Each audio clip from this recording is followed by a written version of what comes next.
અમારા પાટણમાં કેટલી ઠંડી છે કે આ બેન જો તમે દેખાતા નથી. હર હર મહાદેવ.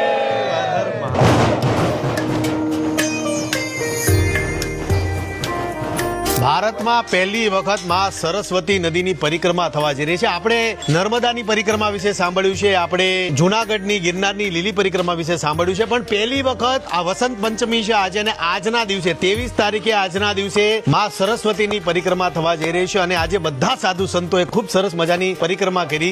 પુરાણોમાં માં સરસ્વતી નદીને કેટલી પવિત્ર નદી ગણવામાં આવી છે, એટલે જરૂરથી અત્યારે ગૌશાળામાં આવ્યો છું, મહાદેવની આરતી કરી છે. બોલો ગાય માતાની. ભાઈ છાણાના લીપણથી બનાવેલી આ સંતની અમારી કુટીર છે. અહીંયા તો કાયદેસર બેસવું જોઈએ ભાઈ. આહા, જય ગાય માતા. અને આમાં તમને જીવનમાં ક્યારેય ગરમી ન લાગે, જીવનમાં તમે ક્યારેય બીમાર ન પડો. આ છાણ એ આમ જોવા જાય તો ગાય માતા. હું હંમેશા મારી હરેક જગ્યા પર બોલું છું કે ભાઈ ગાયે આપને શું નથી આપ્યું. ગાય માતાને તમે દિલથી યાદ કરો એટલે વાતને પતી ગઈ. ના તમે જુઓ સાધુ સંતો આ જો આ ઘરમાં રહી, નીચે સરસ્વતી નદી છે તો એના દર્શન કરવા માટે જાઉં છું. ગંગા છે, યમુના છે, આ ભારતની એટલી પવિત્ર નદીઓ છે ને, એમાં માં તમે પાટણના આંગણે આવો ને માં સરસ્વતીના દર્શન ન કરો તો ભાઈ વાતમાં દમ નથી. ભગવાન તમને 100 વર્ષનું કરે. હું તમારી એટલી મોટી ફ્રેન્ડ છું ને. ક્યાંથી બોલો છો તમે? પાટણ. બધા ડિસ્કસ કરે છે કે આમ જવું કે આમ જવું કે આમ જવું કે આમ ઉતરવું. ભાઈ ઉતરતા બીક નથી લાગતી નદીમાં? તમે પાટણમાં આવ્યા, અમને ખૂબ ખૂબ આભાર. મહાદેવજીએ ઈચ્છા પૂરી કરી કે ખજૂરભાઈને અમે મળીએ. ભાઈ રામ મંદિરની પ્રતિષ્ઠા થઈ ત્યારે આ જુઓ તમે આ ધનુષ. જય શ્રી રામ. અમારા પાટણમાં કેટલી ઠંડી છે કે આ બેન જો તમે દેખાતા નથી. તમે જો ઠંડી કેટલી છે. પણ આવું હમણાં નદીમાં એક ડૂબકી મારતા હું પછી આવું. અરે તો ખાલી અડીને આવું.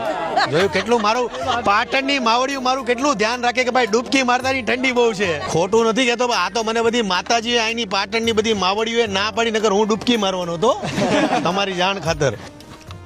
બોલો સરસ્વતી માત કી જય.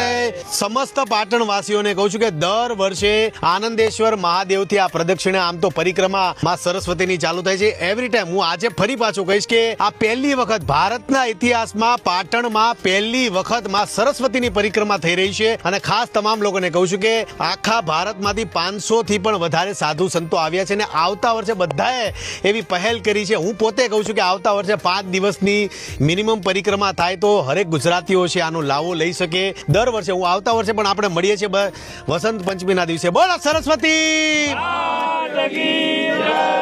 બધા લોકોને કહું સાધુ સંતો, મારું હરેક લોકોની એક પ્રાર્થના એવી છે કે માં સરસ્વતી અત્યારે ભલે ભૂગર્ભમાં વહે છે, અહીંયા પણ 365 દિવસ માં સરસ્વતી અહીંયા હયાત રહે, માતાજીના દર્શનનો લાવો બધાને મળે એવી સમસ્ત પાટણવાસીઓ અને સમસ્ત ઉત્તર ગુજરાતીઓની ઈચ્છા છે. ભાઈ છે કે નહીં? એટલે બસ આવનારા સમયમાં પ્રાર્થના કરો કે માં સરસ્વતી સ્વયંભૂ આપણા પાટણમાં વહેતી થાય. જય સરસ્વતી. ચાલો આ પહેલી પરિક્રમામાં આપને જોડાવાનો લાવો મળ્યો એટલે ભવિષ્યમાં આપણે એમ તો કહી શક્યું કે પહેલી પરિક્રમા ખજૂરભાઈ હોતા નતા. મતલબ પેઢીઓ યાદ કરશે કે ભાઈ જ્યારે સરસ્વતી પરિક્રમા થઈ હતી પાટણમાં ત્યારે ખજૂરભાઈ હોતા આવ્યા હતા. બરાબર ને ભાઈ? આ અમારા માટે બહુ ગર્વની વાત કહેવાય. ઋગ્વેદની અંદર સૌથી વધારે વાર સરસ્વતી નદીનો મહિમા અંદર દર્શાવાયો છે. અને એવું કહેવામાં આવે છે કે જ્યારે ગંગા નદીની અંદર પાપ બધા ધોતા હતા, મતલબ એવું કમ્પેર નહીં કરતા આપણે ગંગા નદીને સરસ્વતી નદીની, પણ ગંગા નદીની અંદર પાપ જ્યારે ધોતા હતા એટલે ગંગા નદી પોતાના પાપ ધોવા માટે સરસ્વતી નદીની અંદર આવે છે. આજે આખું પાટણ મારી યારે જોડાણું છે. માં સરસ્વતીના અમે બધાએ દર્શન કર્યા, બધાએ સવારે દર્શન કર્યા, અમે રાતે દર્શન કર્યા. આ મારો જીવતો જાગતો પડછો તમને કહું કે હું ત્યાંથી આવું છું 1.5 કિલોમીટર 1.5 કિલોમીટર ચાલીને આવું છું, પણ પગમાં આમ જો ઊંડો કાંટો નથી વાગ્યો અને એટલો પથ્થરો પગમાં નથી વાગ્યો. એટલે આ માતાજીની કૃપા તમે કહી શકો ને. એટલું સ્મૂધ ચાલવામાં લાગે છે મને જાણે માતાજી કહેતા કે ભાઈ ચિંતા કરમાં હું બેઠી છું. પાણીની ડોલ ભરીને આવો એટલે આપણે 12 પગ ધોઈ નાખે ખાલી. ના ના આઈ નહીં ભાઈ. અહીંયા આ તમે જુઓ, મને ગોટા ખાવાની ઈચ્છા થઈને આ જુઓ તમે. અહીંયા ગોટા છે ને પાછળ પૂરી છે.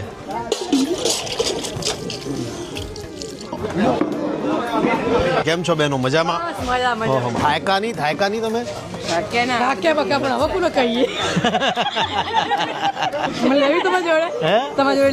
ભાઈ લઈ લો અમારી યાર કોમેડીમાં. બોલો 24 કિલોમીટર આયેલા બધા. બોલો અમે પટલાણી થોડી થાકી. ઓ બધી પટલાણી. બોલો આનંદેશ્વર મહાદેવની. આ મંદિરની અંદર મિનિમમ સાંજની આરતીમાં ડેલી દરરોજ અહીંયા 50 થી 60 સ્ટુડન્ટો હોય છે. બાકી અત્યારે જે પ્રમાણેનો જમાનો ચાલી રહ્યો છે એ પ્રમાણે સ્ટુડન્ટો અત્યારે તમને પાનના પાર્લર અને ચાની કિટલીઓ ઉપર વધારે જોવા મળશે. જય માતાજી, જય મહાદેવ, જય. યંગ જનરેશન જેટલા વિદ્યાર્થીઓ છે, જેટલા સ્ટુડન્ટ છે, તમામને કહું છું કે આવા ધાર્મિક કાર્યોમાં જોડાવ. એનું કારણ છે કે તમે આવી જગ્યા પર જોડવા છો, આવા કાર્યોમાં જોડા છો તો ધર્મનો પ્રચાર થશે અને સાથે સાથે યંગ જનરેશન સારા કાર્યોમાં આગળ વધે.